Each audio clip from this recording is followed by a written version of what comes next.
Good evening. I'm Brad Wallace, host of the No Commercial Potential show here on Cosmos Astrum Radio. Tonight's an important night, a painful night for many, the evening of a very raw and still painful day for some. 22 years ago today, thousands lost their lives in a horrific and senseless act of violence, now known only in history to an entire generation, but which those of us who lived it all throughout the world will never forget. So it was important to this broadcaster to just take a moment and remember all of those who lost their lives, their families, their friends, and not only those who lost loved ones that day, but who put themselves in harm's way to serve, protect, even save those who lived. In the spirit of this program, I hope we can also remember the myriad acts of kindness and generosity of spirit following in the wake of those awful events throughout the United States, in my own country, Canada, and around the world. So this September 11th, I invite you to join me in a moment of silence. Thanks for listening.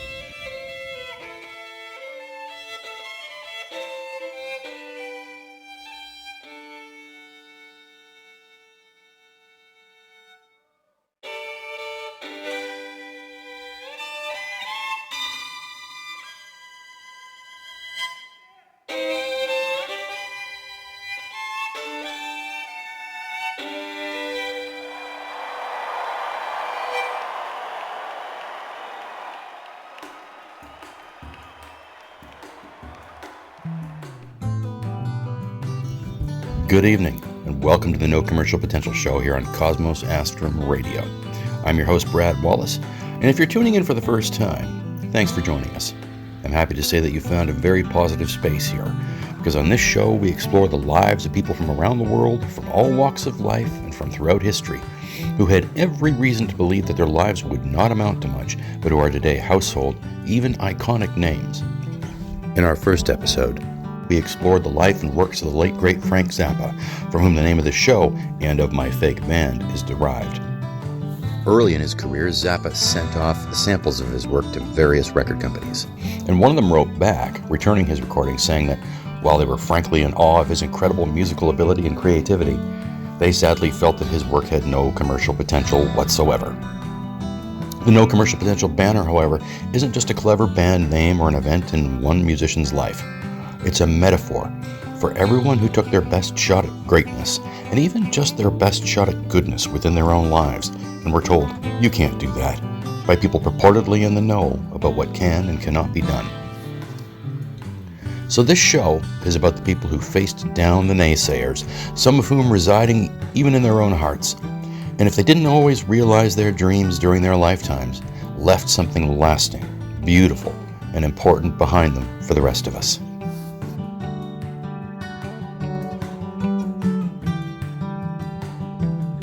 Good evening and welcome.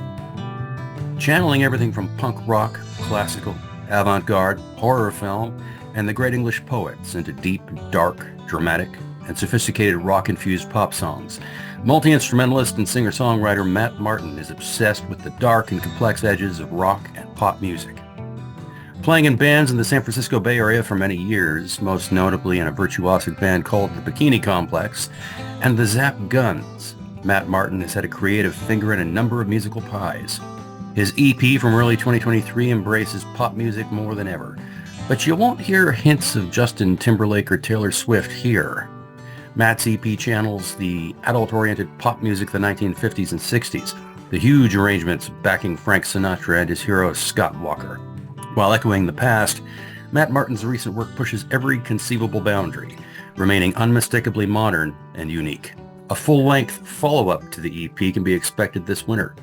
Matt's previous album, Violent Order, delivered the promised pop terminus of his connective sophomore album, Bridge, introducing pop sheen and immediacy onto the avant-garde nightmare of his first release, Chrysalis.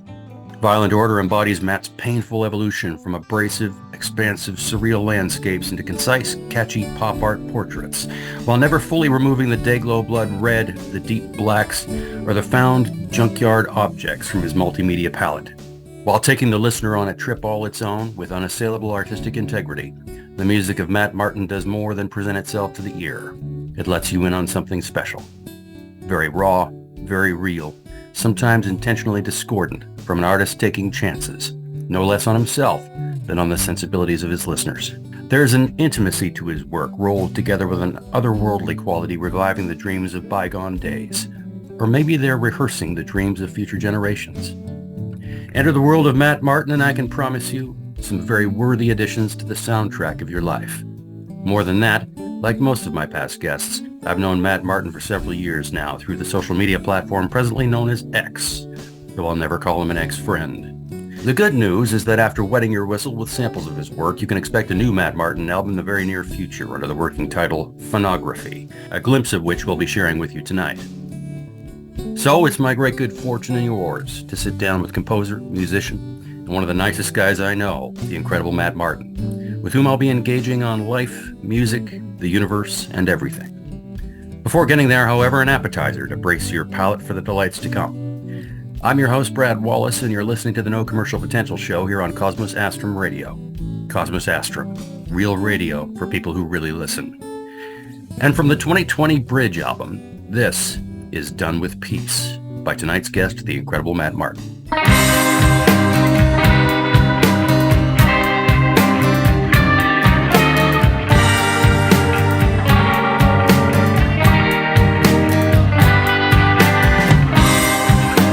Done with peace.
That was Done with Peace from the 2020 Bridge album by Matt Martin. And now, without further ado, friends, Sloman, countrymen of all countries, I give you your friend and mine, a man among men, singer-songwriter, composer, arranger, terpsichorean ejector extraordinaire, the one, the only, the ubiquitous yet unassuming, the incomparably comparable yet truly original songsmith, the oral Tolkien of our day. Tonight's guest, and one of the sweetest, most genuine guys I know, the great Matt Martin. Matt, at long last, welcome to the show. Oh, thanks for having me, Brad. Man, that was a heck of an introduction. Tolkien is it? I'll take that. That's for sure. Well, I've got a point to make there because there really is a connection that may or may not surprise you. Is there anybody out there you'd like to say hi to tonight? Just my family. My girlfriend Summer. She'll probably pick this up. Yeah, just Wonderful. anybody who's out there. Wonderful. Now, you're in Northern California, is that right? Yep, that's right. And I'm all the way over on the opposite coast in Ontario, Canada. So by the wonders of modern technology, here we are. It's wonderful to finally be able to sit down and talk with you. It's the first time we've heard each other's voices, I think, other than in our music. So I know. Yeah, great we to were be on here. texting for a while there, but yeah, we never Yeah, picked up the phone. So no, I know. Bizarre. yeah. It seems almost barbaric to like actually talk to somebody on the phone in our time for some reason. I don't know why. When did you know that you were a musician? When did you know that you could and would make music? Yeah, that's really it was around 12, 13 in there. I kind of Oh been wow. tinkering with a guitar for a little while. I took like a couple lessons and I was learning some Beatles songs and stuff like that. And then I heard Rancid, and I wish you could hear punk rock more in my own music, but Hmm. that's really where it took off from. And something about that, I was like, oh, I feel, I think people say, oh, I could do this. And I don't know if I felt that way, but it inspired me. And I wanted to, learn some of the bass lines on there and just made me kind of just start writing some really bad songs, but it kicked it off. I, I'm sure they were, but I do understand the feeling. I cringe now when I think back at some of the stuff I did when I was, 14, that seemed to have such deep meaning at the I time. know. Yeah, mine Can didn't have that. It was like just like they were funny songs. I thought oh, so. It was, for like a 12, 13-year-old funny, like which is probably way cringier than heartfelt. the stuff that you would have laughed at back then. Yeah. Um, can you identify a particular philosophy or mission statement that you might have as an artist? What's driving this enterprise for you? Oh, I do. I think I'm trying to break from it a bit. But it was to create, to turn the ugly in the world into beautiful. And that Hmm. was really something that I latched onto for, I want to say until about a couple months ago. And I think I was pretty successful, but I think there was something about like, I think of Nietzsche and just staring into the abyss and, I'm like looking for the ugly and maybe it gets kind of lost there for chunks of time and, you get kind of tired. So I'm taking a little break from that, but, It's fascinating you should bring up that quote because it was the opening line of the intro to a show I recorded just the other night, hmm, and it's he who fights monsters should take care not to become one, and yeah, when we look long into the abyss also looks into us, or something like that from Beyond Good and Evil. That's something you yeah. say. This that turning the ugly into the beautiful had been your philosophy, but it's changed in the last month or so. How would you describe it now? Just a more emphasis on the beautiful, I think. Ah, So just maybe like a weighing, like the scales have kind of turned a little bit, and sure. yeah, I just want to, just put more light into the world, I guess. Which was always part of it, obviously turning ugly into beautiful, but yeah, Yeah. you get a little tired of looking into the ugly. That's pretty much it. I absolutely understand. Yep, yep. It's from my own work, especially between the years 2017 and 2021. emphasized a lot of the ugly and trying to Mm, find hope in it. And yeah, right. I can appreciate, if and when I make music again, I've resolved to go in a similar direction to what you described. The world needs more beauty and love and hope and joy and that sort of thing. So hats off to you for seeing that and activating that. Um, Yeah. in my introduction, as you caught, I called you an oral Tolkien of our day, and that may have sounded like hyperbole or flattery, but I really do mean it. Tolkien hated allegory and obvious Yes. connections between his stories and others. And as you may know, he and C.S. Lewis were longtime friends.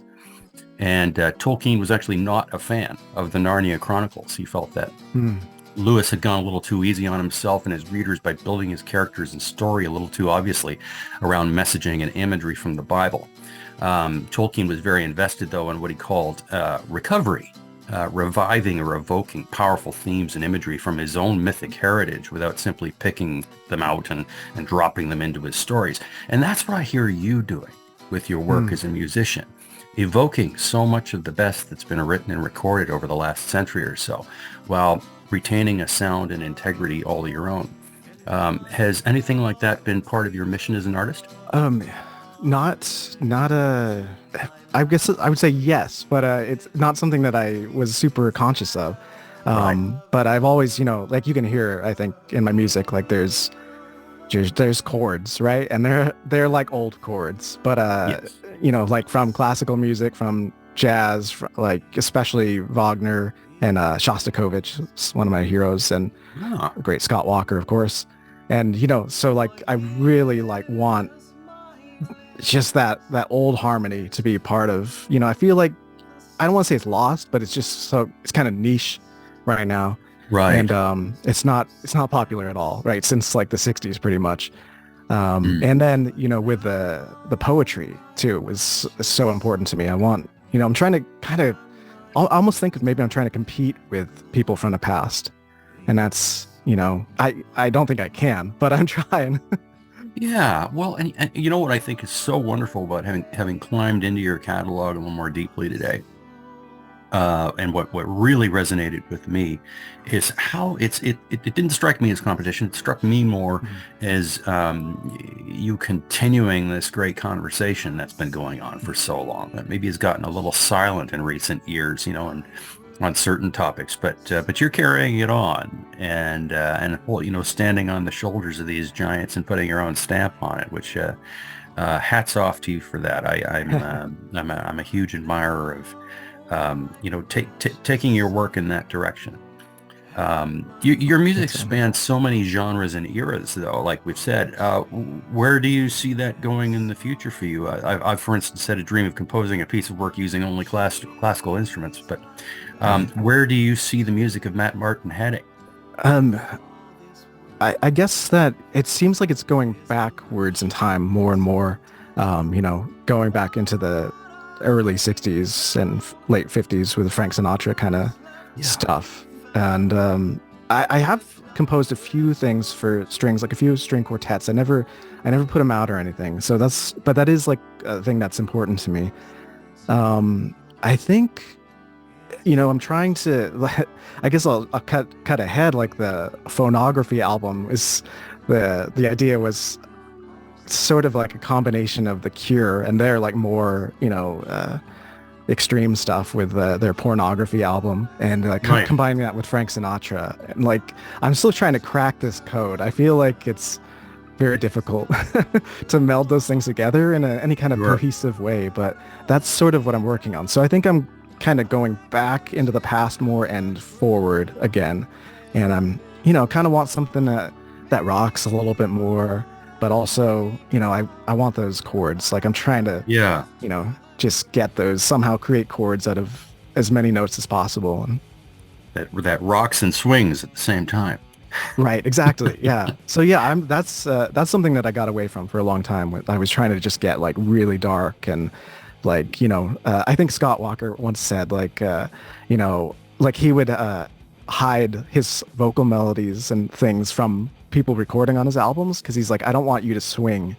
Like that was like a phrase he used. I don't Right. want anybody to swing on this album. So I think I got kind of locked into that myself of like, like no swinging, like straight ahead, like and barren, empty, and like, just is the honest truth as far as I'm able to kind of direct it. Sure. Now, for the listeners' sake who may not be familiar with Scott Walker, can you give Yeah. us some context on him? That's a great question.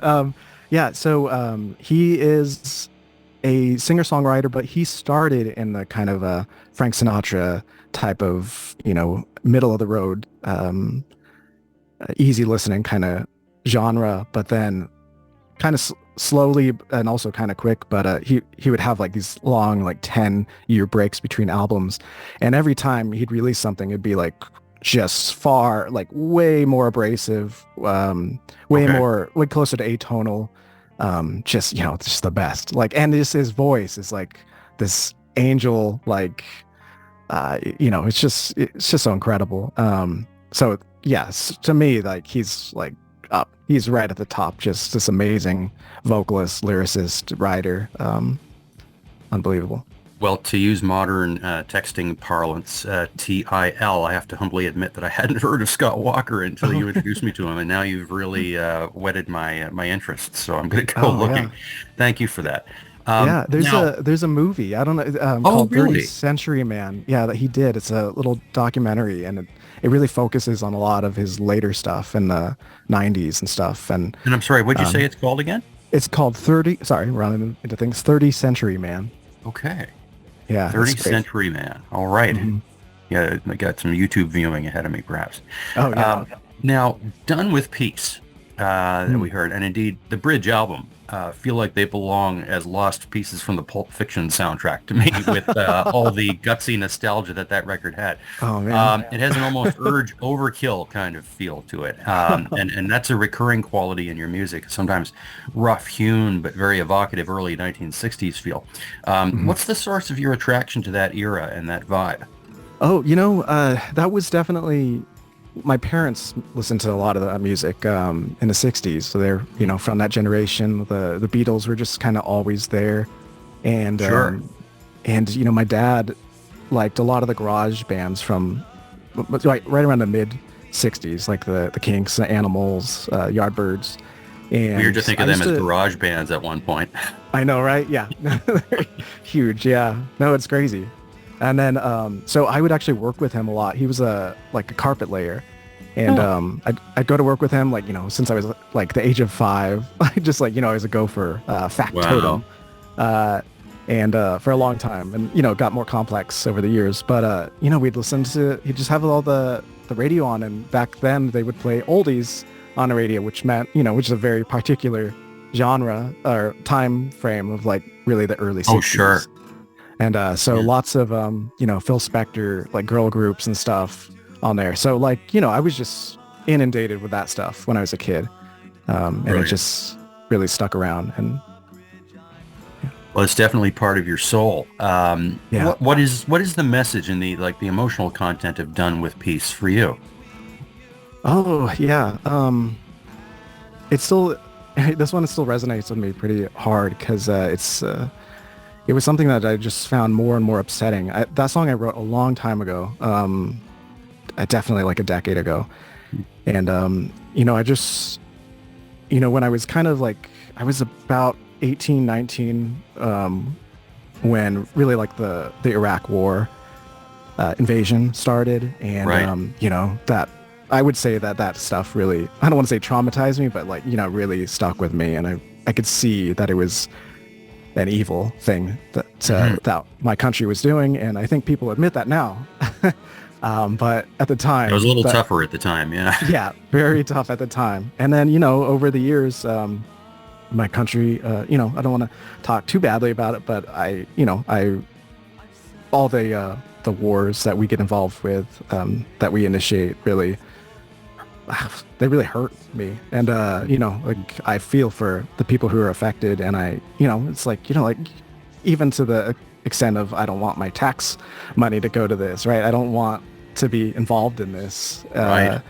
I would say that's a lot of that song is seeing that part just get, and like what you said, coming out of having the 60s be part of my soul, and that word peace really meant Right. something to me. So, that's it. Like, I just seemed like at that moment in time when I wrote that song, which I wrote in about 5 minutes, like, it just seemed like civilization was just done with that idea of peace. It became an old-fashioned word, and yeah, and that's where I saw it at that moment.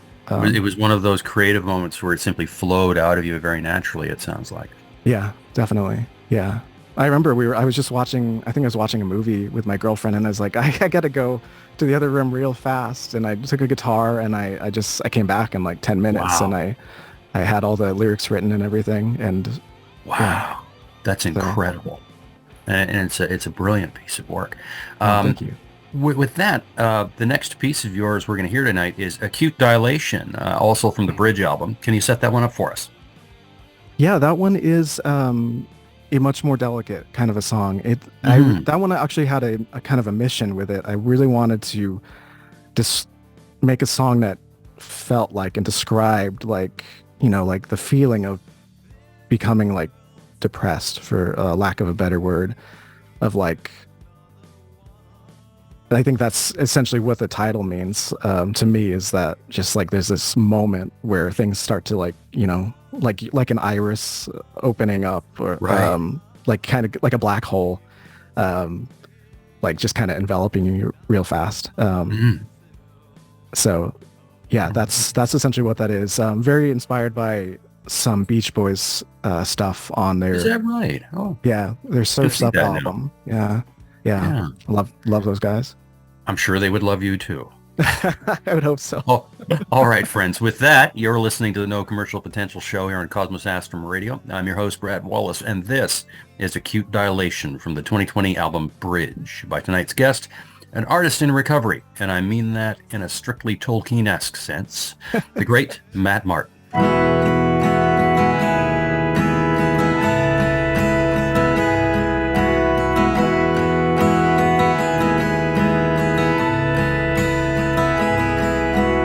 Suddenly, I'm freezing, not my skin, but my soul feels the steam rush upon it from the icy flowing sticks. My body shrinks to cloak the core, battered, instinctively blanketing the immaterial self, as if it could land heat to a black hole, opening deep within.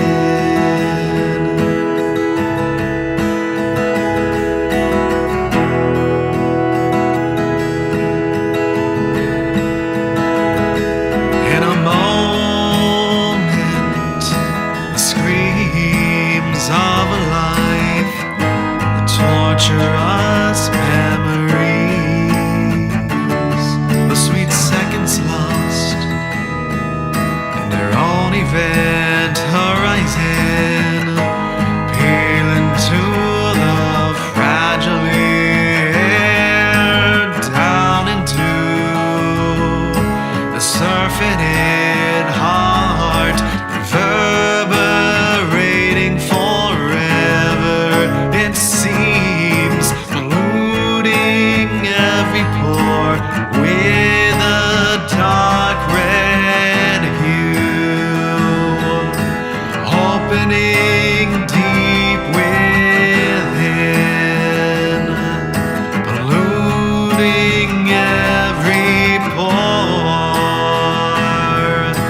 with a dark red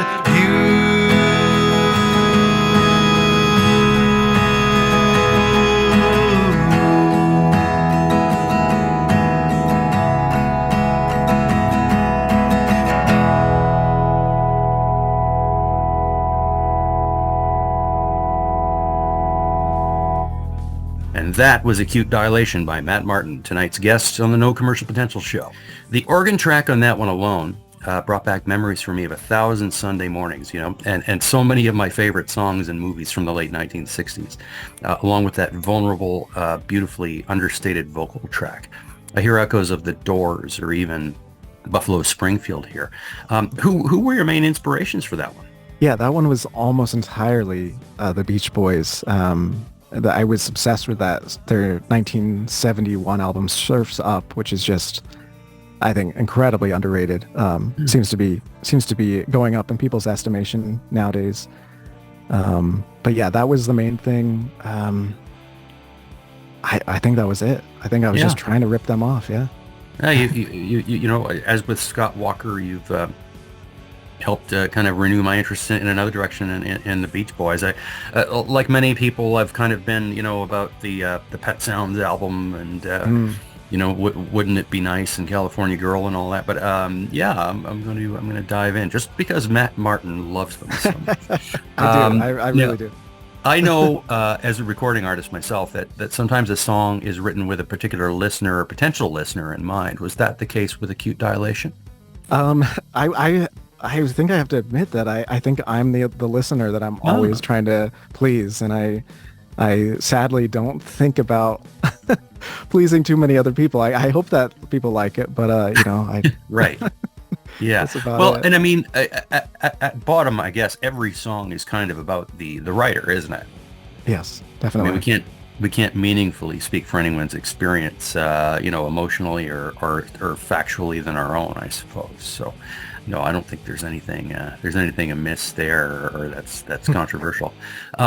What's your process in making music? Are you more of an architect, or is it more of a stream of consciousness approach for you? How does music come into being for Matt Martin? I mean, I described writing that song in under 10 minutes, but that is not usually how it works. I would say architect is probably it. I sit down, I have a piano, I have a guitar, and always like acoustic. I don't know. There's something about writing on, acoustic instruments that really does it for me. And I'll just sit there and okay, I'm feeling like I got some chords and a bit of a instrumental melody happening, and nowadays I'll just record that into my phone, and then I'll spend some time just trying to come up with melodies, and then way at the end is I'll write some lyrics, and I'm hoping they'll just kind of come naturally, hopefully they're evocative based on the music, and it usually works out. Well, I would say it's worked out awfully well a lot of the time. Well, there you have it, folks. Our first architect on the No Commercial Potential show. Everyone else so far has fancied themselves more of a sculptor, kind of clearing away the edges of something that was already there, and admitting that unlike your process, sounds a lot of the time that there isn't a lot of conscious planning that goes into it from the beginning. Not a lot of sketching that happens first, but we have our first. There's a first time for everything, and we just had it. Now, Matt, as you know, this program is built around the stories of people from all walks of life and around the world who've lived through adversity of some kind, who might even have had good reason to believe that their lives might not amount to much at some point, but who today have a voice and might even be household names. I understand that at some point you had some fairly serious health problems that affected your life pretty deeply for a number of years. Can you share some of that experience with us, and how, if at all, it maybe has shaped who you are and how you live now? Yeah. I kind of started, I think I'm kind of a bit of an overachiever in some ways.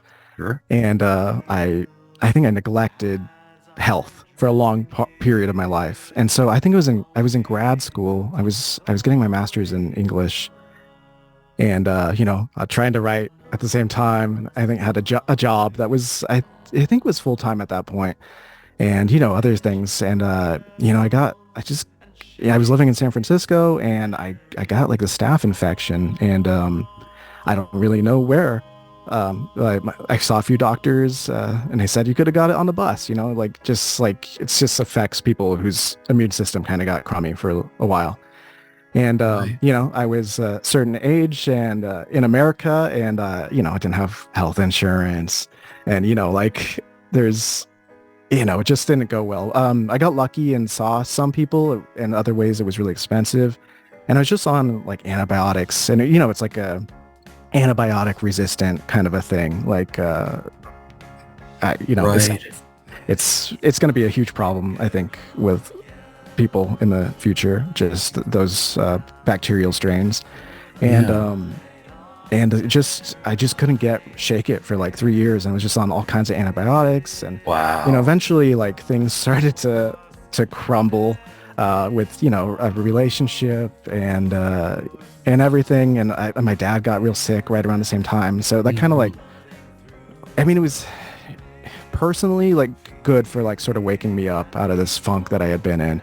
And I just started to like try to really do things better health wise. I started running, which turned out to be a mistake, but it helped in the short term. And, and I think the funny thing was like right in the middle of this was like, I think the main thing was like, I gotta start a band. I gotta join a band was like the overwhelming thing. I'm like, if I'm gonna die in a couple years or something, like I want to be in a band for a little bit longer, because I was just in grad school and stuff, and I was just working, and it was, I loved grad school, but it wasn't as fun as being in a band. Nothing is, as we know. I imagine not. Anyway, so it cleared. I think you said clear the cobwebs. It like really. I don't know. It was. I see it kind of as a good thing in my life right now that Sure. happened. And I was like, I got to be healthy. I started to eat healthier and just care about, nutrition and exercise and, going outside and sleeping. That's the main thing. I never slept until that point. Yeah. And, it was just, yeah, looking back, it was probably a good thing. I can relate very directly to that, especially to the sleep thing, which I still struggle with. But Yeah. I actually sustained a cerebral hemorrhage in Yeah. 2016, and it brings a lot of things into focus when your health is Yeah. suffering. But that's wonderful that led to a lot of insight into a lot of, it sounds like you made a lot of important changes. So Yeah, definitely. congratulations on that, because many don't learn at all. Yeah. Now, That's Des- sadly true. des- despite all the warm nostalgia I get from your music at times, Matt, there's a definite focus on darker themes and emotions. One of our darkest is fear. What scares Mm. you the most? That's a good. I think it's. I don't. I feel like I'm not scared of a lot of things. Um, I. It's really like war and violence against people. I think those are the main things. I don't. It's. I mean, I'm scared of. It's normal things like just like public speaking and stuff like that too. I'm not Sure. going to say that I'm better than that, but I'd say that like those kinds of things. Just politics. I think about politics a lot, and I'm always like watching the news and stuff. Like so, a lot of that stuff seeps into a lot of my songs Oh, and sure. thinking in general. Yeah, so anything scary in that way. Propaganda, um, just huge corporations seemingly being more and more built into our societies Yes. as too big to fail kind of things. Right. Those things scare me. Yeah. Yeah. Yeah. Well, having come through 2008, it should scare just about anybody who's awake, Yeah. I think. Yes. But yeah. Yeah. Well, it's funny you talk about public speaking, in that I read something at some point saying that statistically more people are more frightened of that than of skydiving, and I think Wow, that's crazy. that says a lot All about right. where Well, we're. I'll have to admit that skydiving is not something that I'm interested in. That is a scary one. Yeah, that sounds terrifying to me. I'm more scared of the falling part than the, That's right. Yeah, well, falling seems to be, what that's all about, but it's the sudden stop at the end that would really Right. bother me, I think, if it didn't go well. But now, pulling from so many sources as it does, I sense from your music a longing for wholeness or completeness, if Oh you yeah. will. And yet the next song of yours we're going to hear tonight is called Incomplete. What's that Yeah. song about? What is incomplete? That's me. That's something I've been learning for, probably the last 5 years, but more acutely the last couple years. I'm probably like a lot of musicians, like a people pleaser, and I'm kind of I think the word I would usually use is shapeshifter, and Right. I'll kind of like you bend and move around to make people feel better, and not make them feel like emotional distress. I think that was a huge part of my life. And hey, I think that it might be a reason for getting sick too, Mm-hmm. where you're just like not being honest with yourself and not feeling well, and then being incomplete, like that feeling of like if I think we actually have talked about this before of like it feels like your body is sort of like a vessel, or maybe your soul for like Mm-hmm. achievements and skills and stuff. So you're like, if I record this album, it's like I'll be happier, and Right. people will be like, wow, he's so impressive, and I'm like, oh, I'm gonna draw the cover for this album, and people be like, oh my god, how do you do that, right? And you're like, oh, it doesn't, it's nice to do that stuff, but not for any sort of anything aside from personal fulfillment it doesn't seem to work. Yeah. And I Right. would say that song's probably one of the more open and honest songs that I've written. Just feeling, yeah, like, you're searching for more of yourself, and you've never really been able to find it. All right. Well, friends, you're listening to the No Commercial Potential show here on Cosmos Astrum Radio. I'm your host, Brad Wallace, and from tonight's guest, the incomparable Matt Martin and his 2021 album, Violent Order. This is Incomplete. I was compulsing, lifted by mammon, once clothed in the warm earth, now spread like ashes on the wind. I'm incomplete, I'm blasted bare, as unsure as a voiceless prayer, set to the wind, this desperate swell. I can't escape the primal yell. If I close my eyes, will I disappear? The earth sink into the shade. I can't reconnect, I can't reignite. I've no spot to rebuild the I was fire moving, trees to bend at my command, endless rains they changed me, bent my heat to smog the land. I'm incomplete, I'm blasted bare, as unsure as a voiceless prayer, set to the wind, this desperate swell. I can't escape the primal yell. If I close my eyes, will I disappear? The earth sink into the shade. I can't reconnect, I can't reignite. I've no spot to rebuild the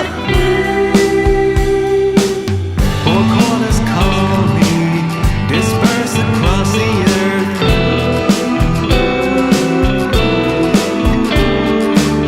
Four corners call me, disperse across the earth.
And that was Incomplete by the great Matt Martin from the 2021 album Violent Order.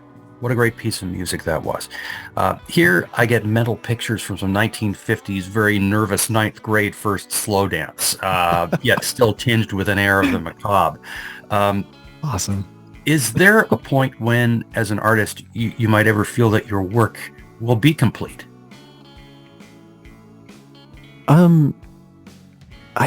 I guess, yeah, like it feels like, well, maybe maybe it's a negative sort of outlook, but I feel like at some point I'm going to run out of ideas. I mean, it seems inevitable. Hopefully it's not for a very long time because I really enjoy making music, but I mean, I hope that I'll just keep growing and, getting better at the craft in a lot of ways. And yeah, I suppose if I run out of things to say, then I'll probably just write instrumentals. So, Right. So I don't know. I'm all over the place with this one. Sorry. Not at all. I guess that's a no then. Yeah, I can't see you running out of inspirations. It may be, who knows? I mean, I can tell you, I may have, I don't know. I may have about 20 years on you. I don't know. But, two things I've noticed is, first of all, you never run out of inspirations or ideas, or I should say I never have. But there do come into being other ways of expressing them and living them out. So it's an exciting time. Do you ever play live? Yes, not recently, not since COVID, pretty much. That was definitely a cutoff. I was in a band for, I think it was we actually never broke up. So I guess we still exist. And I'm actually working on an album for us, our little swan song. But we played for about 8 years live in the Bay Area. We had some people whenever people come and see us, they were like, this is the best band. But we just never really got any bigger. But it was called the Bikini Complex. And it's just a singer her name's Kiki the Cat. And we just had, a few different guitarists and drummers who were just wonderful and just good people to play with, and just so fun. And I just love to just shred my body, and the bass up on stage. That was always what I ended up playing, was the bass, which is my favorite instrument. And I did start a band right before COVID called the Zap Guns, and that had everybody in the Bikini Complex except for the singer, because she just had a lot of stuff going on. And that was just about to hit huge, and then maybe hopefully, and then COVID happened. So we only played one show, and then people move, and just things happen. So sure. Well, and if memory serves, Kiki Degata is the lead vocalist on Solar Maxim, which I think is going to be on your forthcoming LP. Yeah. So yeah, that's I'm putting together the Bikini Complex LP, and it's definitely our swan song. I mean, hopefully, in my mind, I'm hoping that we're going to put it out and people are going to be like, oh, this is great. And then we'll just do a few shows after that. Right. So I'm hoping that. I don't know how realistic that is, but it would be awesome. And because she's just an amazing singer too. So it's... Oh, absolutely. And the listeners will get a chance to hear just how amazing tonight. Now, you say that could be a swan song. Are you anticipating that would be your final effort together? Probably. Just one, our guitarist moved to New York. I'm a little further out from the city, so it's it's kind of hard to. If you live over there, you live near a city in Canada. They have the same issues trying to get into the city from just outside in some suburb is like, oh my god, right, not fun. So yeah, I would say that it's definitely a swan song, but I'm hoping it'll go out with a bang instead of that whimper that right, yeah, COVID. Well, it sounds like you're being deliberate about that, and that's great. Do you have a favorite show that you recall from when you were touring? Oh, it was actually it was our last show. It was Halloween, and it was just at this little bar called, oh my god, I can't think of what it's called right now, but it's right on the ocean, like on Ocean Beach. Oh wow, in San Francisco. And just like I think a lot of the people were friends and just new people that never heard us. And we had all these. We did a Misfits song, and we did Beastie Boys Wow. song too, and it was just so great and so much energy. And things seemed to, I don't know, just come to a screeching halt right after that. But it was so good. That seems to be how things go a lot of the time. Yeah. It's like, oh yeah, this is it, and then Yeah. Sounds like it's worth reliving. oh yeah, no, that was a good one. Now, your music is definitely all over the place, and I would say some of it may well defy performance on stage. The song Hess, for instance, from the Bridge album, with all of its avant-garde qualities, is definitely Yeah. one of them. I've had reasons of my own for never recording with a band. I understand that, except for, you mentioned Kiki doing a guest vocal track and also working with some drummers, but mostly it's all you and what we're Right. hearing tonight. So, again, those of us who record more or less as one person bands, plus or minus, have their reasons. What are yours for operating that way? I think it's I just love writing. I think is the main thing, and I just want to write as many songs as I can. I've been kind of in a dry spell recently, but I've always since I was like 13, I just wrote songs like frequently, Yeah. and so I just kind of, like I think just for my own sake, for being able to record things and get them out, I just started to do things on my own. I also grew up in a really little town, and I didn't have a car for a long time, and I lived in the middle of nowhere, like in Oh. the woods. And so I was just on my own. And when computers kind of seemed like a legitimate way to record, I just started doing that in a really poor way. But it was nice, though, getting ideas, kind of being able to form ideas Sure. in that way. Also, I do love playing with bands as well. And my favorite part about playing with bands is that it doesn't sound like me anymore, which is something that I can do, right? Like you can go to Spotify or whatever and listen to what I sound like when it's just me by myself. But with the band, I'm kind of just like, here's the skeleton of the song, and just do whatever you want, Right. pretty much. I might have a little bit of a veto power of like if things are going too crazy.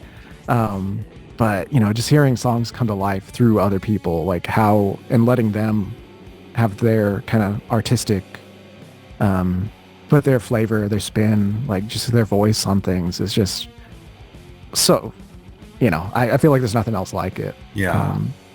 So yeah, I would love it if I think my preference would be to be in a band and, not have to do everything for one thing. Well, But, consider that a call to action, folks. Matt Martin is looking for a band. That's true. Always. All right. Well, thanks for that. And thanks for your music, Matt. The next track you selected for us to hear tonight is The Blackest Plague, also from the Violent Order album. What's this one about for you? That's a very specific moment. I think it was before, no, it was after I got sick. And this was like about a decade ago. I'll admit that. I don't want to admit my age too much, but Well, as it's a man about in a his decade ago. 50s, you can't hurt me. So it's, And my girlfriend at the time just went on a trip, like it was overseas, just for a little while. And I was just, I was kind of sick and just kind of lonely. And I was watching The Seventh Seal, Bergman, which I love, partly I got into through Scott Walker. I love his movies. And there's a line from that movie, and it's I can't remember the whole thing, but his love is the blackest plague is the thing. And I was just writing this, the song about missing somebody, and it just, it came together in this really dark way. But it was, from where I was feeling things. And I also had a piano. I've been lucky to have like these kind of free or very inexpensive pianos at different points in my life, like baby grand pianos. oh, wow. And this one that I had was like way out of tune, like half a step flat and just also kind of out of tune. But I just loved it, and it just like I don't think I can play that song because I learned it on this old piano. Yeah, so it just all came together and was just very like that song came out exactly how I had hoped it would. But it's also really inspired by the Beach Boys again, the Zombies, a lot of that stuff. So it is like, have like a very dark twist on that, those late 60s Summer of Love kind of bands that are very cheerful in a lot of ways. And I just bring this overwhelming darkness. Yeah. Sometimes. Well, and it's funny how those songs that were so cheerful at the time are so frequently used in movies now at the darkest point in the film. Oh, I know. Yes. It's weird. Like you never hear, well, I guess it's not a cheerful song, but I'm just thinking of songs like For What It's Worth by Buffalo Springfield and What a Wonderful World by Louis Armstrong, different genre, but you never hear Wonderful World when something nice is happening on film. No, it's all ironic now, right? It's just like, oh, now that we tortured you for 2 hours, yes, enjoy the final credits. Yeah, exactly. Yeah, or with a scene of napalm bombing Vietnam or something. Yeah. In fact, I think that was in Good Morning Vietnam. They used that song for that footage. Oh man, I don't remember that. That's so messed up. Yeah. Well, with that, dear listeners, I give you a track from Matt Martin's Violent Order album. You're listening to the No Commercial Potential Show on Cosmos Astrum Radio. I'm your host, Brad Wallace, and this is The Blackest Plague by the ever-eclectic Matt Martin. Feel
And that was The Blackest Plague by tonight's guest on the No Commercial Potential show, your friend and mine, the great Matt Martin.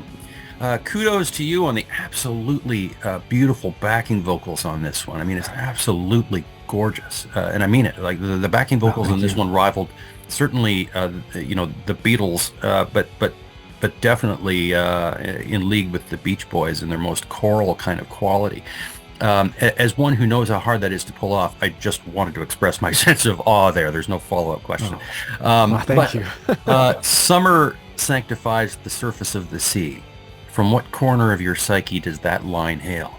That's that comes from Coleridge, I think. It's not a quote, but it's that song is a lot from the Rime of the Ancient Mariner, because that's a lot of the they kill the bird, and a lot of it is a lot of it's very subjective and everything, but I think at one point the crew blesses the serpents in the water that they see, and they think that that's what lifts the curse that's been following them through the albatross, and so that's a lot of that song is coming from there. And then Wallace Stevens has some great poetry that's very I think I was just kind of reading so much of him at the time when I wrote that too. Yeah, a lot of it's I'm indebted, heavily indebted to these people. I didn't like exactly steal from them, but you get obsessed with somebody, sort of like music, and it just sort of becomes part of you. And sure, yeah, that's well, it's like Keith Richards once said decades ago now that Adam and Eve wrote the first song, the rest of us just rip it off. That's right. Yeah, I totally agree with that, and I think what you said it's all earlier is it's a conversation, and that's we're just we're all just trying to here's a witty some witty banter to jump off your song, essentially, like right. I think I could do that a little bit better, or maybe not, but I'll try. And what a privilege just to participate in the conversation. Yeah, absolutely. There's yet more nostalgia in this song for me on a purely sonic level. I imagine, reel-to-reel home movie footage against this one for some reason, and I love how the tail end of the verses resolves on a minor, turning all that warm nostalgia into something still evoking a kind of sadness in the passage of time. Then the song ends that way. Just I don't know if it's like a hint of mortality or what, but was that intentional on your part, or just the impetus of my own romantic sensibilities? I can't remember exactly. I don't think it necessarily was super conscious to end on that sad note, but I think built into the lyrics and the structure of the song, it made sense. Just right. Sometimes it's just the next right thing to do, right? Yeah. And it's I think that song is very cyclical in a lot of ways, especially lyric wise. And it's always going to be kind of a struggle. And things get good, but things get bad. That's just inevitable, and right. Now, your music seems amenable to all styles and topics to my ear, but is there a kind of song you've ever shied away from writing so far, and if so, why? Is there any topic you've shied away from, or any kind of emotional issue? I feel like it's funny because I'm like very extremely guarded but open at the same time. Like I want to unburden my soul and everything in every song, but I want to be like kind of sneaky about it, and partially that comes from just like the poetry that I love, trying to write, I want it to be a little bit opaque and like mysterious, and for people to, I don't want them to work for it, but a little bit to work for it. Sure. And be able to bring their own kind of experience to it as well. Absolutely. Yeah, just kind of get what I got out of a lot of poetry that I love. But in terms of topics, the most obvious answer is a lot of songs about like cell phones, or being online, or being on Twitter or Facebook or social media in general. which you do hear every, in a lot of pop music now. It's like, oh, people are saying, hit me up on my beeper and whatnot. Or maybe not that, but Yeah. you know, 20 years ago. whatever. Yeah, exactly. So anything, yeah, I want things to be very timeless. Yeah, because, like, I mean, what happens like in 20 years and you're like, what if people were singing about their beeper or whatever, which happened in the 90s, right? Like a lot of hip hop songs, I think, mention that, or at least they're in videos where Right. people get a hit up on their beeper, and it doesn't look great nowadays. No. Yeah. So I would say no that one will know what that is.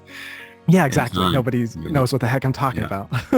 That's good planning because, as somebody who I think you might know just from our talks over the years, I invested pretty heavily in this 3-part concept album called Resist that was kind of not only an enlarged piece of protest music, but very specific in its historical context and the names of people involved. And, I remember thinking at the time, okay, so I've written this song called Kellyanne. That wasn't on that album, but it was about Kellyanne Conway. And I'm thinking, no one's going to remember who she is in 3 years, let alone a generation, It's true. But, you throw enough news footage in and give them a little context, but it still won't matter.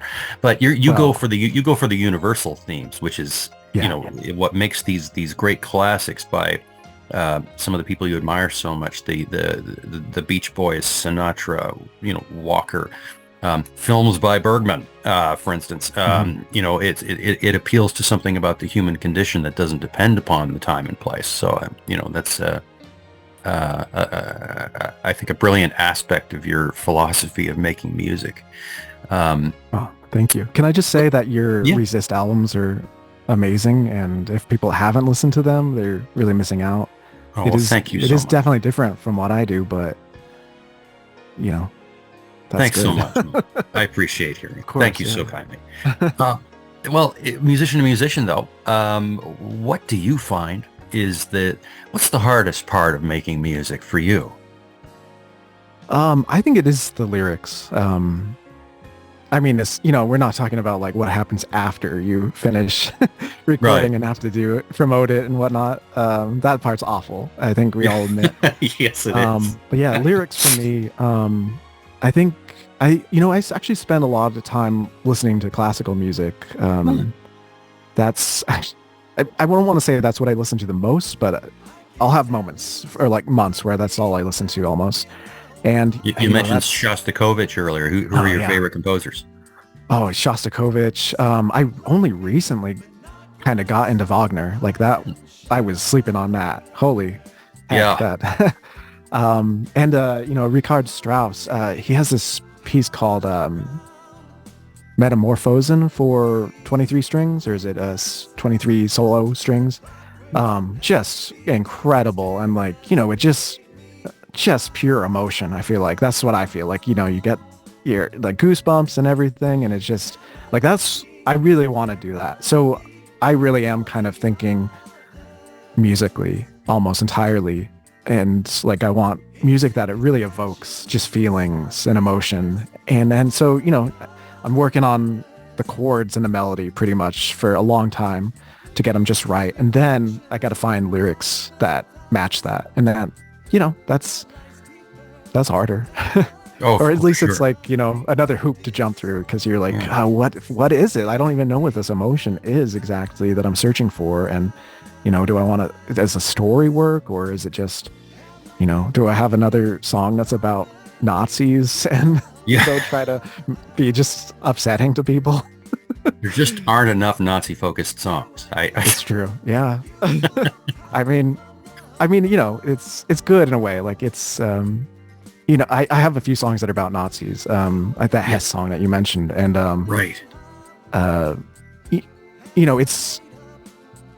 I'm hoping that it evokes enough stuff that's similar about the world today. That it's not just. It doesn't feel like, oh, hey, Matt took a stand against some people that died in 1945. Right. That's so courageous. I'm hoping that it's like, we see these things kind of pop up and again and again, and that's what it's more about than the specific people. Oh, of course. Yeah. And again, like you said, even just kind of criticizing some things that I see in myself that are at times not courageous, Sure. or troubling. I can relate, and again, thank you for the plug for the Resist albums. But I had an insight into that whole project, and it took me until partway through the third. I released them. They called them acts 1, 2, and 3, and it was partway into Act 3 that something really profound hit me, which was that what I started off attacking, kind of a network of social forces that I considered to be dangerous and evil. And not just in the United States, of course, but these are trends, sadly, worldwide, and no less in my country. Although it's a bit more muted because we're Canadian, and it's Right. There's something in the Canadian condition that just mutes things. But it started off as I saw it as a kind of artistic social activism, and in a kind of fight. And then it hit me. I'm attacking frailties on some level that I possess, no less, than those whom I'm attacking. And it's as much about detesting what I've disowned in myself as it is about standing on one side or the other of these conflicts within society. And so it's a very deep insight, I think, for any artist to recognize that we despise in others what we disown in ourselves, and it takes a very high degree of self-awareness to do what we do, I think. Yeah. You really just showed it there. So from there, friends, something of a departure from what we've heard so far, a song involving Matt Martin with the Bikini Complex and an upcoming LP featuring lead vocals by the great Kiki Degata. This is the No Commercial Potential Show on Cosmos Astrum Radio. I'm your host, Brad Wallace, and this is Solar Maxim.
So safe, so far, you're an exploding star. So safe, so far, you're an exploding star. So safe, so far, you're an exploding star. And you know it's gonna hurt like nothing you've known. The solar maximum's gonna hurt like nothing you've known when it washes over you. The solar maximum's gonna hurt like nothing you've known when it washes over you. The solar maximum's gonna hurt like nothing you've known when it washes over you.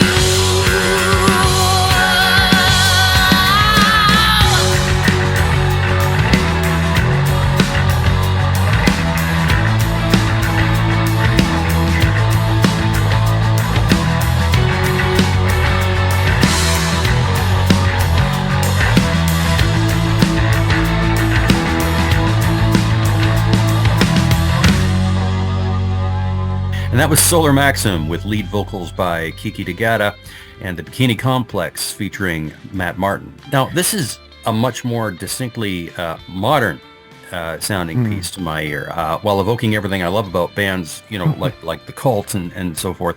Who were your principal influences on this one? I think the Cult is good. Definitely The Cure.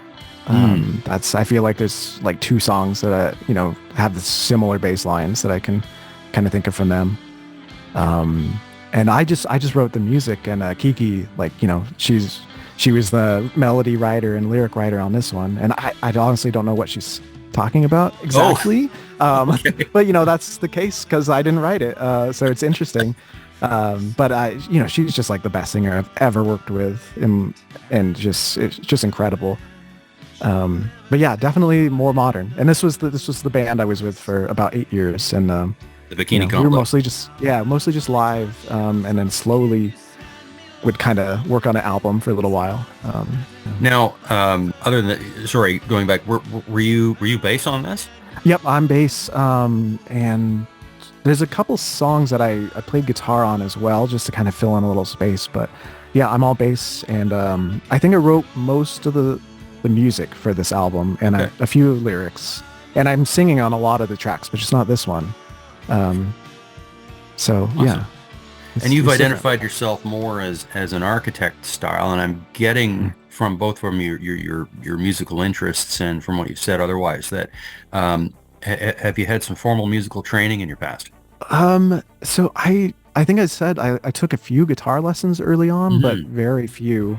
Huh. Like maybe 4. And then I studied music at my community college, and that was just like life-changing to me. And the professors that were there were just wonderful, and it was definitely more jazz focused. Okay. Yeah. Just had a great jazz saxophonist who was the main professor there. And so I studied most of music theory and just a lot of music in general. And I did take piano lessons for a couple years, and was studying classical piano. And then, kind of, I didn't follow up with it after my community college education, sadly. But it was, I'm not disappointed by it. I think it was good to just focus on that for a couple of years and then move on to English, and Sure. I like that. Yeah, and it certainly it certainly informed a lot of your songwriting, I would say, from what you've said. Yeah, So it's interesting because I remember in school, like we would, you get like a chord chart, and you're like, I remember actually I got this melody once, and then we go around and they're like, okay, go write, write some chords to this, like harmonize this melody. And it always was like, I'd come in and like, a bunch of the students would play, and it was like, it was good. And some of it was very jazzy, and mine was just dark, just it's pitch black, I would always find just like the darkest voicings for anything. So that was always there for some reason. But the the music training and education really helped me just kind of understand and be able to communicate that and know what to do a little better, stacking notes on top of each other. Now, I don't have to venture, I guess. Clearly, you're interested in jazz. Who are some of your favorite jazz artists? Yeah, I definitely love jazz. I feel like I'm pretty conservative with a lot of that stuff. I love John Coltrane, Miles Davis, of course. I love Weather Report. Oh, yes. That Heavy Weather album, I just kills me. Wayne Shorter, like, oh my God, like that guy.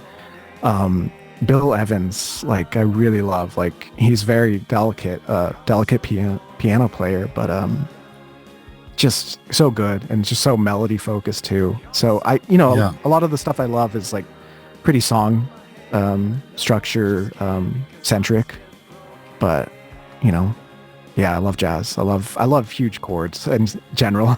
Yeah, you're an old soul, Matt Martin. I am, yeah. From your taste in film, your tastes in music, how what you read, how you speak. It's really, you're either the oldest young dude I've ever met or the youngest old dude. I don't know. Now, this topic leads us into a remarkably creative sea change for you, into your highly nostalgic, dare I say, Sinatra-inspired self-portrait album. Good Lord, man, will you pick a lane, please? I try. Yeah, well, try harder. What brought you into the world of people like the Chairman and Scott Walker? Oh yeah, so Scott Walker came. I guess it's already been. I was in my early 20s when I think I just read a review of his album from 2005, 2006 called The Drift. And it's just, it's like, this is the scariest thing you're ever going to hear in your life. And I'm like, I'm in. I want to hear that. And so I listened to it and I'm like, it was true. It was it's the most terrifying album. And it's wonderful. And it's like kind of funny also. And it's just like, and that his voice is just this huge, huge thing. And so, I just kind of started going back in time and I was like, I was actually never like a Sinatra fan until that point either.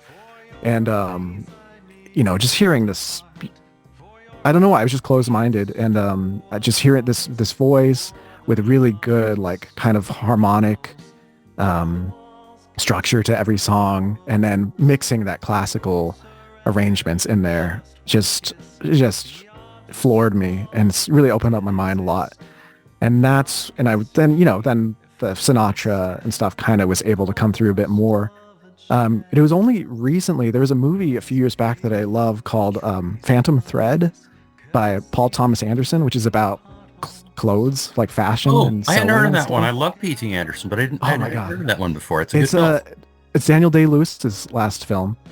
And the score, Johnny Greenwood did the score of that. And it's very similar. It's very beautiful and romantic, which is something that I always loved, but was really picking up on. And I followed some interviews with him and he's like, oh, like, what were you interested in? It was like Nelson Riddle came up a lot. And that was one of Frank Sinatra's main arrangers. And so I just kind of like went into this Nelson Riddle, I want to say black hole for like several years. And gray hole. Then, yeah, a gray hole. And like, really developing this love for Frank Sinatra, but especially Nelson Riddle. That was like the main influence. And so I just, living with the stuff, I just wanted to, I was like, man, this is great. Why not? I always wanted to do something like Scott Walker anyway. So, why not give it a shot? So that's pretty much where I am right now. I'm giving it a shot. Yeah. Well, now the first selection from Self-Portrait we're going to hear is called RGB. What does that stand for, and what's this track about for you? That's red, green, blue. It's just a color profile. In my mind, it was a color profile in dealing with photography and images on a computer. And it was just, I was just trying to write something very romantic. And I don't know, like just this colors kind of idea came out of nowhere. And it's sort of a longer piece that I'm hoping will definitely be on the next album. And it's sort of a suite, but it's like the intro. And, just I was thinking about some friends. I was sitting and playing a Stevie Wonder song on my piano, and then this kind of came out. Which one? And it was "Isn't She Lovely?" And which is an amazing song. And that really inspired a lot of it going forward. But then the Nelson Riddle kind of part really started to come through too. As I mentioned to you, my father is 85 now. And I visit with him quite regularly, and one of the things we come to enjoy doing is watching Rat Pack concerts and documentaries together on YouTube. And there's a great Sinatra concert that we watched from, I think he was about 60 at the time, so a little ways back. And I'm certain he mentioned Nelson Riddle in the banter between songs. So yeah. This is a real treat, this album. And with that, I'm going to give you yet another wholly unexpected gem from tonight's guest, the great Matt Martin. You're listening to the No Commercial Potential Show on Cosmos Astrum Radio. I am your host, Brad Wallace, and from his future classic self-portrait album, this is RGB by Matt Martin.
And that was RGB by tonight's guest, the man whose music defies classification, the eclectic Matt Martin.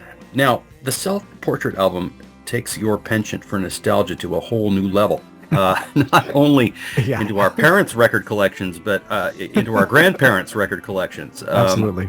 RGB has shades of not only Sinatra, here, but I hope you'll forgive me. But I hear even Burt Bacharach and everything that Oh yeah. I secretly loved for so much of my childhood. Was that any part of your inspiration for this album, evoking that kind of nostalgia, or for this song in particular? I don't know if I guess I don't think of it as nostalgia. A lot of that music is sort of new to me in a lot of ways. Scott Walker's been around in my head for a long time, but branching out from that into these, jazz singer, huge, middle of the road string arrangement singers, is still kind of new to me. So I think I'm just kind of like, I think I just like suck in everything that like I love and I'm experiencing, and it kind of just comes back out like a machine. Yeah. So yeah, but I mean, it's definitely old sounding in a lot of ways. Hopefully not too old, but Yeah. so it is very nostalgic in a lot of ways. I mean, it could be like, you getting to a certain age, you lose your grandparents and stuff, and or maybe a parent, and so you start to think about, hey, well, what did they like, and what was it like back then, and maybe could I write something that they would love? Right.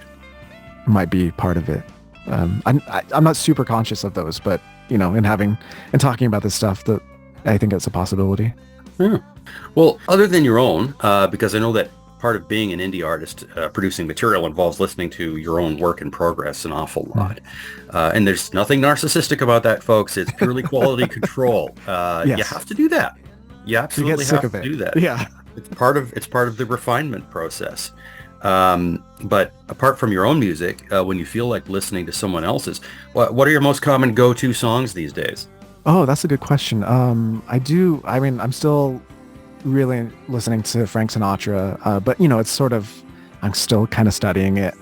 I think I'm at a point where I've gone back to a lot of the stuff that I loved when I was younger. So a lot of the punk stuff, Rancid, was there, the Ramones and the Clash, and TSOL. I don't know if you know them. They're from Southern California. No. And True Sounds of Liberty. They started off like in the late 70s, and they were just like pure punk band, and slowly they just got artsier and artsier, and then their fan base weren't interested anymore. Kind of like Black Flag. It was just like, very artsy guys and ladies that were just trying stuff, and I really just love that. I just, Opeth as a metal band that I love. Oh, right. Yeah. Yeah, so good. I think it's sort of a laughing stock to a lot of people, but Danzig, I think Glenn Danzig is one of the best songwriters ever, and that just had that awesome voice that can't be beat. So he's definitely in there. So, but yeah, I'm kind of like back and forth. Like, I'm very extreme in a lot of ways. I either want to rock out, or I want to listen to Scott Walker, Frank Sinatra, Right. Shostakovich, and just kind of, have that romantic and really emotional kind of experience. There was a band I was going to mention because I really love them. It's new.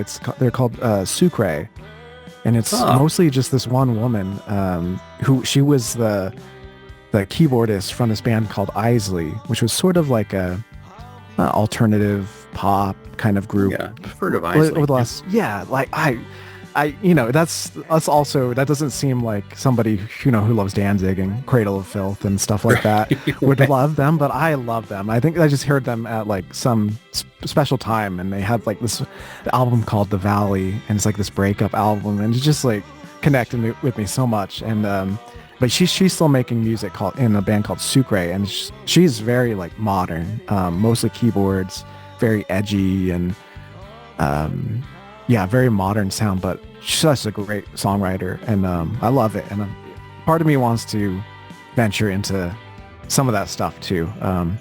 We'll see after the next one.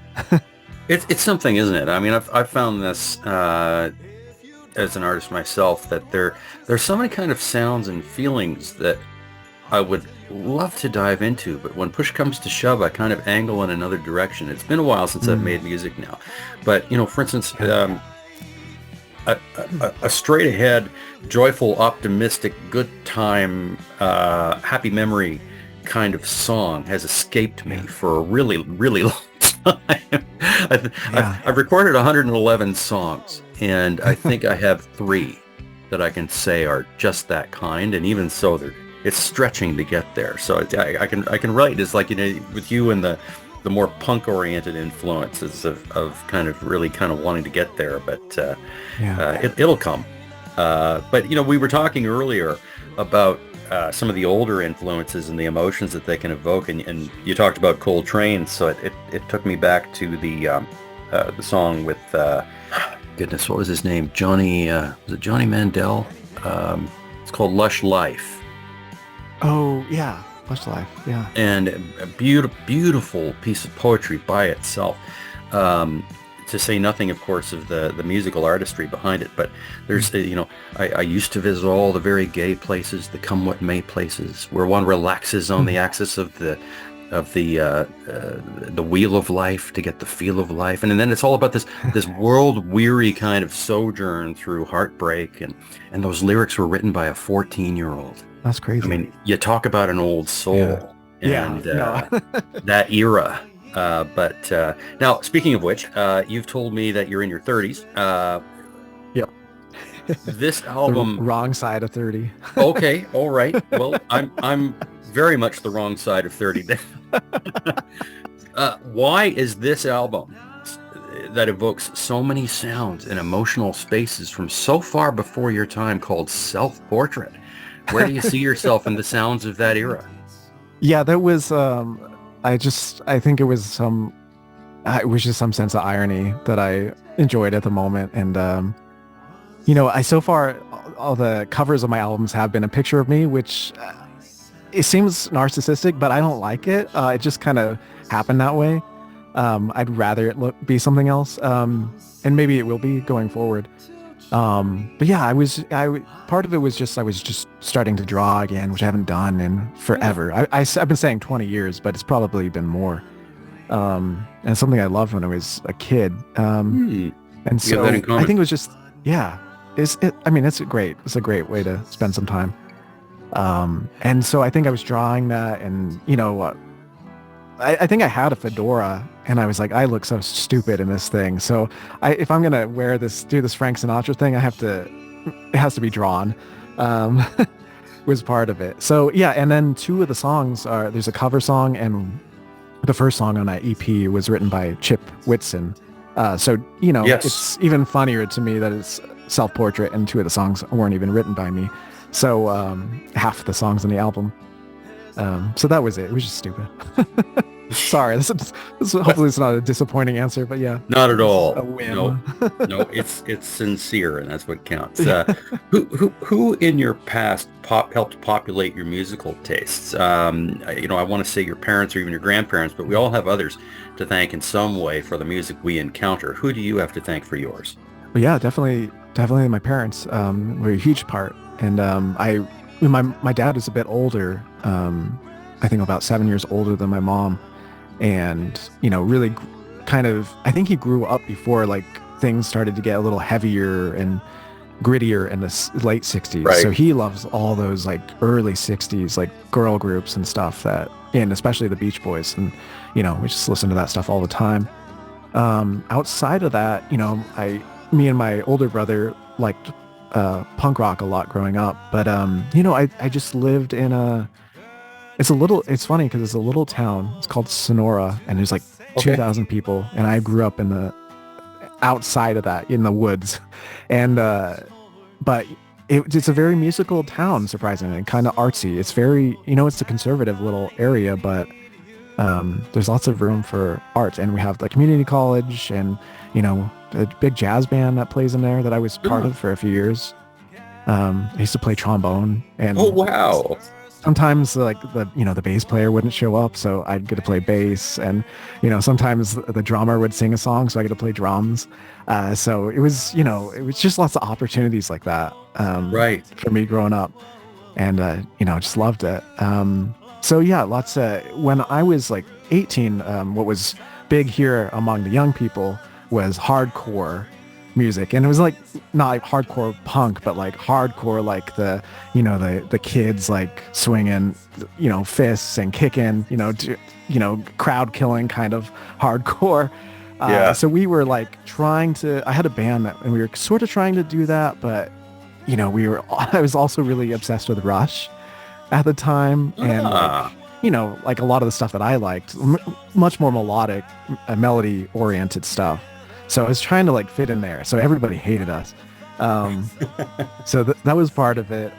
Just like, playing with bands when I was younger. I came from punk, and then, a lot of the guys that I hooked up with were into prog rock and stuff. So I never listened to Dream Theater or anything like that. But here I am like playing, songs that are like 7/4 and then 5/4 and, switching out. And now there's one measure of 7/8, and so like that kind of thing really attracted me too when I was younger. And Sure. I have some moments of messing with time signatures, like on a few tracks here and there, but I could tell that people didn't really like it. so it's something I tried to, I'm already asking people for a lot in a lot of ways. So Were you watching facial expressions, or did they actually tell you? Well, yeah, in the hardcore days, a lot of them would just walk out and wait for the next band, except for the musicians. The musicians were always like, wow, you guys are like the best.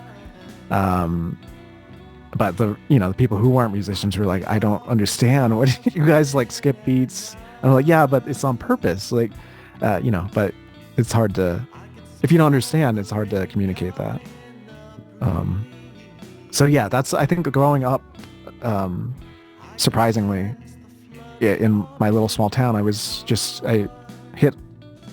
ran into a lot of music, a lot of country, which I hated until about 10 years ago. And I realized that there was good country. It just wasn't what people listened to when they drove by me when I was walking on the street in the late 90s and early 2000s. Here's one about a song you didn't suggest, and that we're not going to hear tonight, unfortunately. But if Neil Diamond could do it, so could Matt Martin. And that's not a shot, Matt. I've done it too. You put out a Christmas song. Have yourself a merry little Christmas. Talk about nostalgia. Does that song hold some special meaning for you? Again, this might be a disappointing answer, but not particularly. I never liked Christmas music. I think until I got into Elvis Presley, and then I was like, okay, all right, I kind of get some of this now. I love a Blue somebody's Christmas. doing it. Blue Christmas is amazing, right? And there's some other good ones. But I think it was just because I was tinkering with the style, and I actually, I owe a lot to Chip Whitson. He's great musician, good person on Twitter. Yes. Or X, whatever it's called. I don't know. X. And I just asked him, I'm like, hey, what's, I'm trying to mess with this style. What do you think would be a good fit for me? And he said, this song. And I was like, done, I'll do it. And then this song, the guitar is not me. People have mistaken me for playing that guitar, and I'm not as good. That's Vince. I disagree. Oh, well, thank you. I have my moments, but I'm not. Yeah. I don't have that feel that he has, for sure. I can write some good melodies, I think, and stuff, and play them. But just some people just have a feel for an instrument that you either have or you don't have. And it's he plays in the Bikini Complex and in the Zap Guns. So we definitely didn't have any hard feelings. We didn't have any kind of breakups. We just life happens sort of breakups. Of course. Yeah, great guitar player. Does well, and I want to go back because I mean they're the forthcoming song we're going to hear also has an extremely tasteful, wholly appropriate lead guitar section in it. But I went back a few times on I think it was Done with Peace, and was just as a guitar player myself was just very interested, thinking, wait a minute now, hang on, go back. Well, that's Vince as well. So that's, is that that's him right? there too. Yeah, that's not me again. Sorry. Good Lord. Okay, But well, the I'm next sorry one too. is, though. All That right. one is me. Well, now moving toward the next song, does your life have what you might describe as spiritual content? And if so, what does that look like for you? I think for a long time I would have said no. that I was just like, very cynical and like, one day I'm gonna essentially fall asleep forever. And then, now I think that was a long time ago.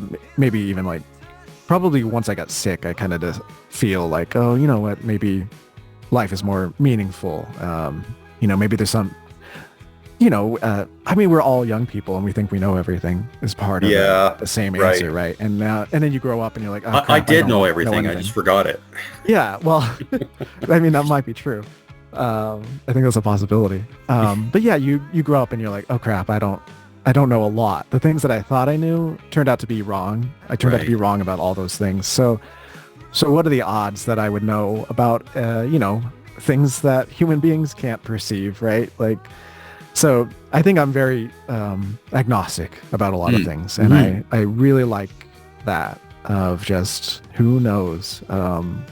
Right. Well, and that comes probably with a bit of, as you say, experience, and with it inevitably the kind of humility, I suppose, that can lead one to that kind of insight.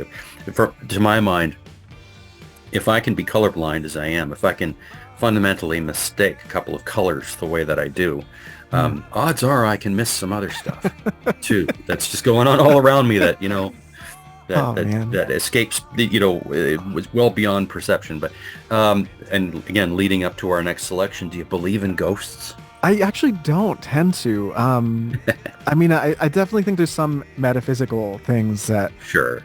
And that are symbolic. going on. Yeah. I mean, maybe I could see like, there's some ghosts hanging around, just like, they got the unfinished business thing going on and they're just like, just trying to figure it out. Like, Yeah. I could kind of see that. I never really thought about it too much. I didn't mean to make you squirm there. That question was, of course, No. my somewhat ham-fisted segue into the next song of yours we're going to hear tonight, Ghost of a Chance. Can you set it up for us? What's this one about? Okay, so this one's weird. It seems pretty straightforward in a lot of ways. It seems like a love song, and I think the chorus pretty much is. And the title. It's a title that's been used a million times before, and I can't think of what Frank Sinatra's song is, but he says "A Ghost of a Chance," and there's a Rancid song that's called "A Ghost of a Chance." And I think the Rush the chorus song too. is, Yeah. oh, okay. Yeah. It's, it's sort of a cliche, but it's a good one. And a lot of them are actually. And they become cliches for reasons, right? Yeah, exactly. Yeah. So the chorus is very much just sort of seems like a straightforward love song, but when I was writing it, it was just, I think it was not that long after my dad died, which was going on 3 years. It'll be this winter. And that was what was on my mind, and I think comes out in the verses. And it was winter, and I was up at my parents' house, which is again in the woods. It's on the foothills. We were getting a lot of snow, and I was hanging out, and it was just after COVID, so I was just hanging out there and working from there. And I think the winter and my dad were just all that was sort of on my mind then. So it's sort of a weird combination of, and I second guess myself, or maybe not that. I usually don't second guess myself that much, but I spend a lot of time. I'm kind of a perfectionist in some ways. Sure. And, but with lyrics, I don't tend to. I'm like, what, that sounds good. And it seems right to me. Yeah. So it's a weird combination of stuff, and it doesn't sound that weird, I don't think, but in my mind, it seemed like I was writing two different songs, but I liked it anyway. Ah, that's fascinating. Well, with that, folks, I give you our next foray into the musical universe of tonight's guest, the tireless Matt Martin. I'm your host, Brad Wallace, and you're listening to the No Commercial Potential Show on Cosmos Astrum Radio, real radio for people who really listen. And this is Ghost of a Chance from the Self-Portrait album by Matt Martin.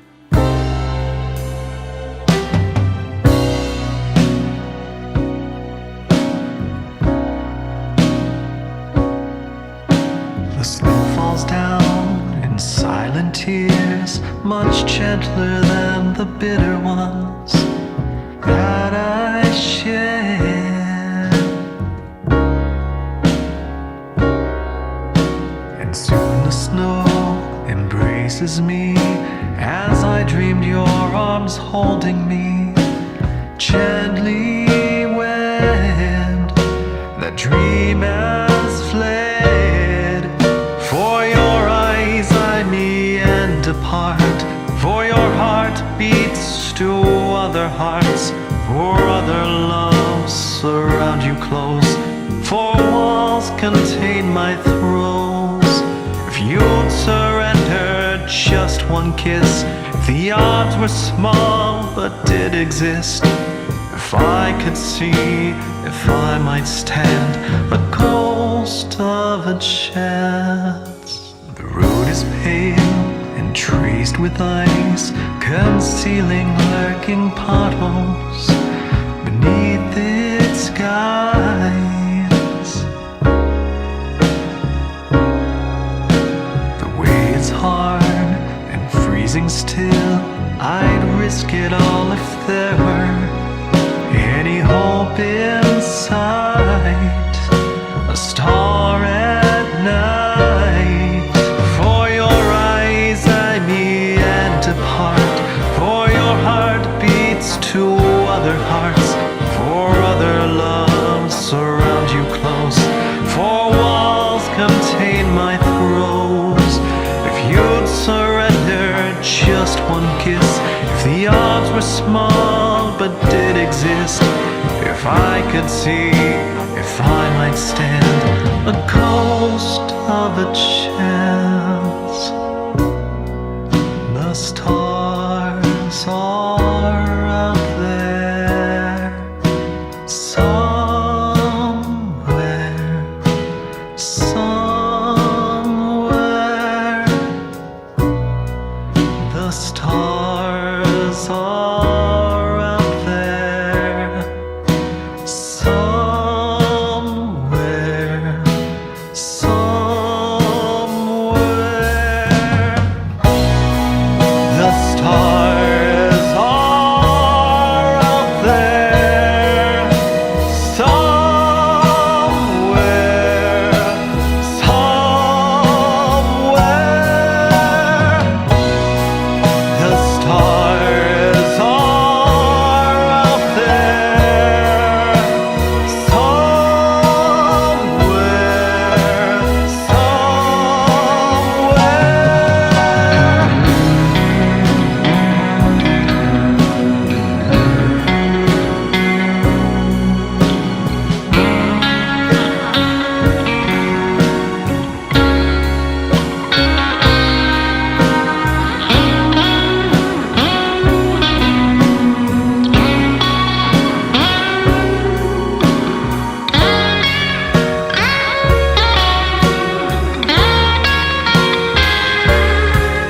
For your eyes I me and depart.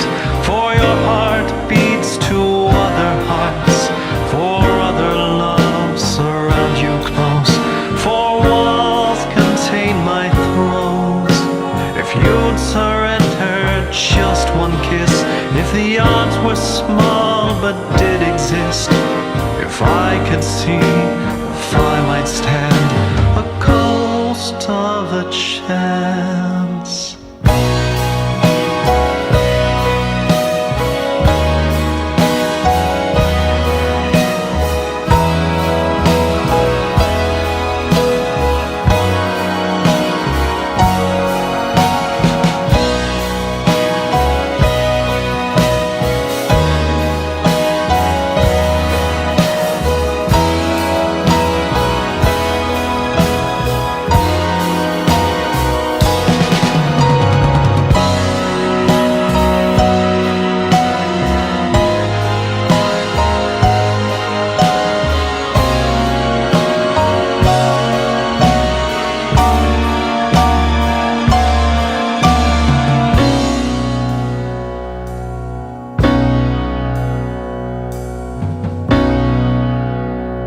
And that was Ghost of a Chance from the Self-Portrait album by tonight's guest on the No Commercial Potential show, Matt Martin. Matt, such expert level, I would even say PhD level contrapuntal orchestration on this track.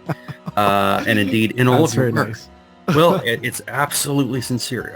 Who've been your main influences in listening for that kind of orchestration and for producing it as beautifully as you do? So that's really I had a little bit of training in that, very little. I It's wonder. mostly theory. Yeah, but I never got to studying orchestration, Huh. sadly. But This is all Shostakovich, intuitive for you. yeah, Shostakovich really taught me how. And I could probably identify a couple pieces, his Fifth Symphony and his Ninth. Those must have been Um, expensive lessons for you.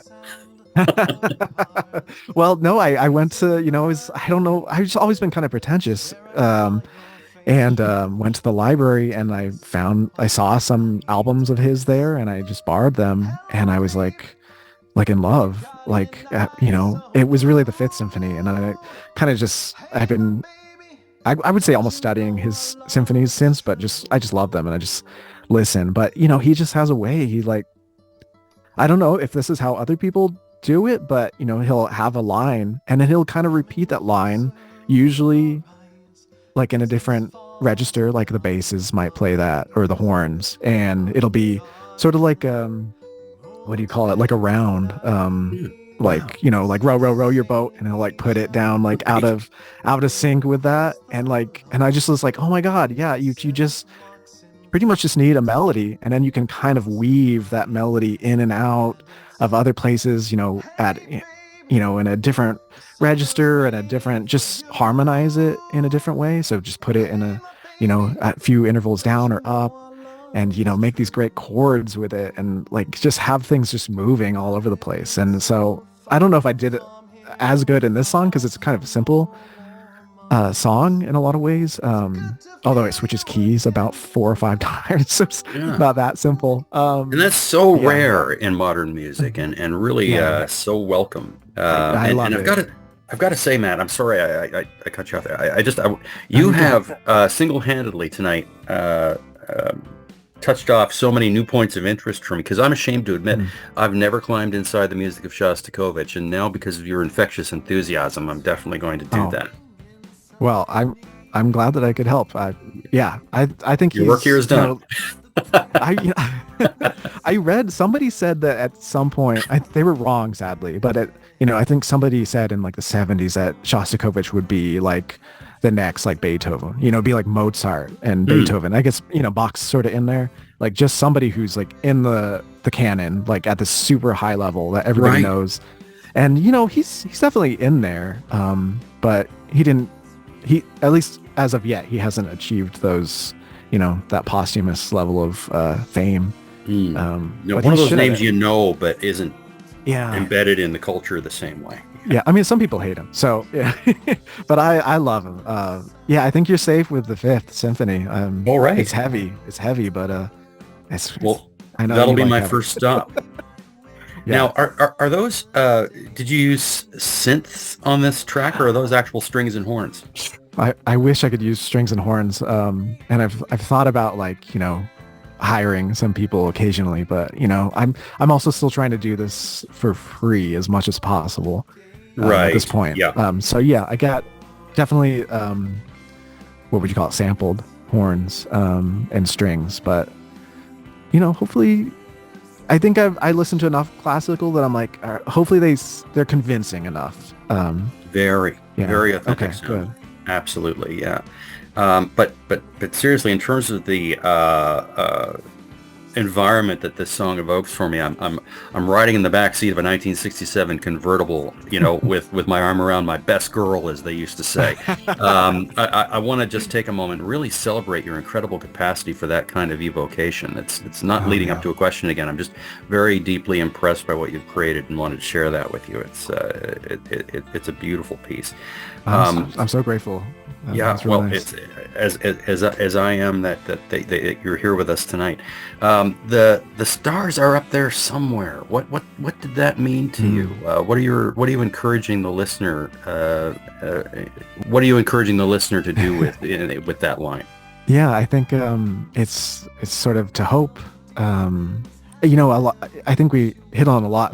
There's a lot of dark, and I think this is goes back to my mission statement that there's a lot Yeah. of dark out there, and I can see it. I know we all can see it. But the stars are out there though too. There's a lot that we can't see.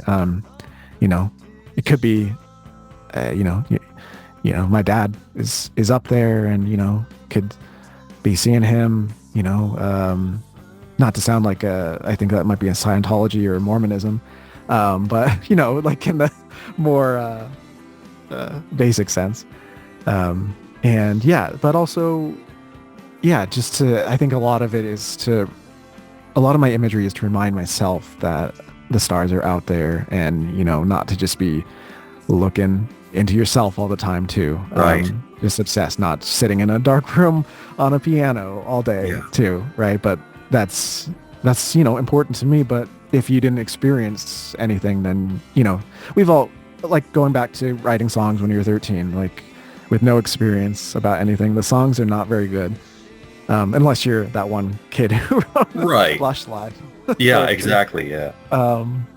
So I think that it's a lot of that. If I could just say I have a little defense of John Lennon, because I've heard over the years, like, my mom's favorite song is Imagine. And I think a lot of people love that song. But Right. I feel like over the years, people are like, oh, that's a very preachy song. And, but I think with any songwriter, I have to imagine that he was critiquing himself, that he's, and the video sort of plays to this. So he's in this white room with a white, huge, perfect piano and everything. And he's like, imagine there's no possessions. Imagine, I wonder if you can even imagine that. And I think he's writing about himself in that song. And I think that's a similar, I see it in other people's songs, and I definitely see it in my own work. That's a brilliant insight. And I had learned from a friend a little while ago that John Lennon suffered from a great deal of anxiety, and was very much at war within himself. Yeah. And even underwent primal scream therapy at one point, and worked it into a couple of his songs, like Mother. Mother, yeah. For instance. So, very, very much I could see, imagine all the people living life in peace, was as much existential as it was social or political. So, and very much directed at himself. I had never thought of that before, but that's a brilliant piece of insight there. And speaking of such things, there's so much sensitivity in your work, so much vulnerability in the lyrics and the music you set it to. What feelings inspire your work most often? Where does Matt Martin find himself emotionally most often when in creative mode? Well, I think I've wrote, like we're done with peace. Like, I think I'm feeling a certain way, like, and it's usually kind of down about things. And I think I'm kind of looking for hope, and that song does not convey hope, but typically I try to transform it. Like, I want it to be like, to take this sadness and transform it into, like, I don't know if this is a great coping mechanism, but hey, like, I got something out of this. Like, I did try to transform it into, hopefully a beautiful work of art, and with a good ultimate message at the end. But yeah, I would say that a lot of it comes from, I mostly just get a feeling, like, hey, I feel like I could be creative right now. Like, I feel like if I sat down at the piano, something would come out. And, typically I'm right. Yeah, sure. I understand that. There's a draw. There's a feeling of gravity around the instrument. That's, yeah. Well, we're getting near the end, sadly. You've been working hard at this for years now, and produced an impressive body of work with artistic integrity at the yin yang. Do you have any advice for the struggling young indie out there who's maybe just starting out, or is thinking of starting out, but is maybe reluctant to come out to the world with what they have inside?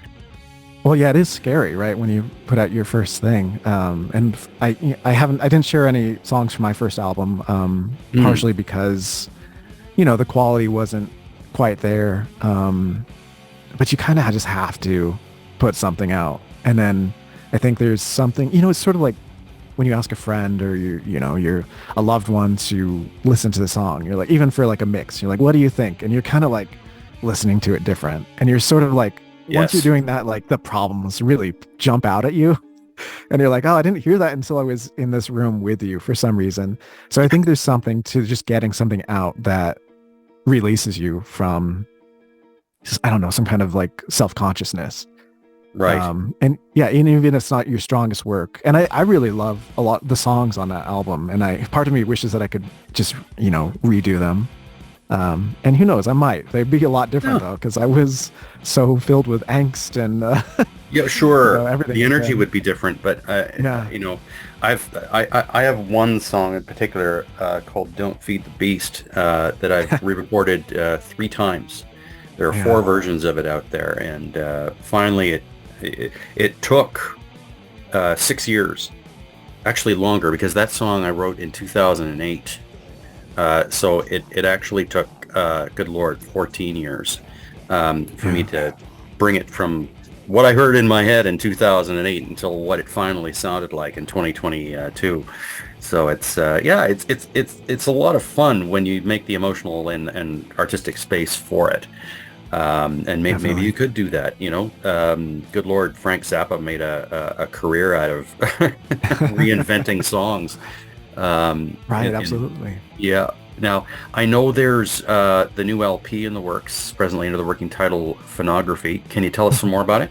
Yeah, it's like I think I said, I'm trying to combine like Frank Sinatra and just myself, and also The Cure, and really that Pornography album, like it's just, to me, like it's just this huge achievement. It's so abrasive and deep and dark and stuff. But I just I don't want to get too dark again, but it's been a big part of my listening life for the last few years, and I just really been in love with them. And I know nobody's going to see this video, but I have a great Cure shirt from when I saw them recently.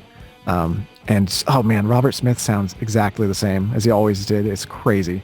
That's incredible with the passage of time. I know, it's nuts. I wonder if he ever talks or anything. It's just Yeah. His voice.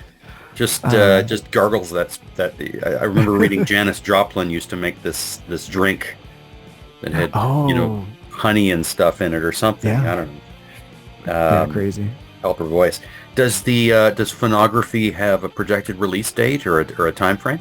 Definitely, it's definitely a winter album. So I'm hoping that I can finish up everything by like December, but it's probably going to be more like January, February, potentially March, because I am working on that Bikini Complex thing, which is getting close. And then I'm finally following up the Zap Guns EP with a full length.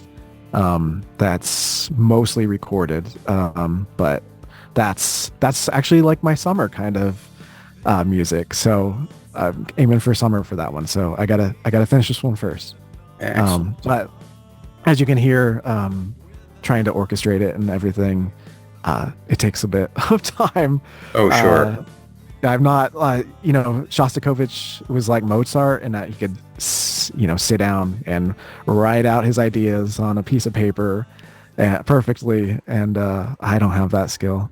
So I'm usually writing on the piano, and it takes a while. But it's so fun. I can relate. Do you have any other creative projects in the works? Well, I have some ideas, and I want to get back to working with Kiki Degata, just because I learned so much singing backup for her. I was fine, but like she's like has perfect pitch, and just the emotional depth is ridiculous. So trying to back her up was that you asked me what I was scared of. That was terrifying for the first couple of years, I would say. I fear Kiki.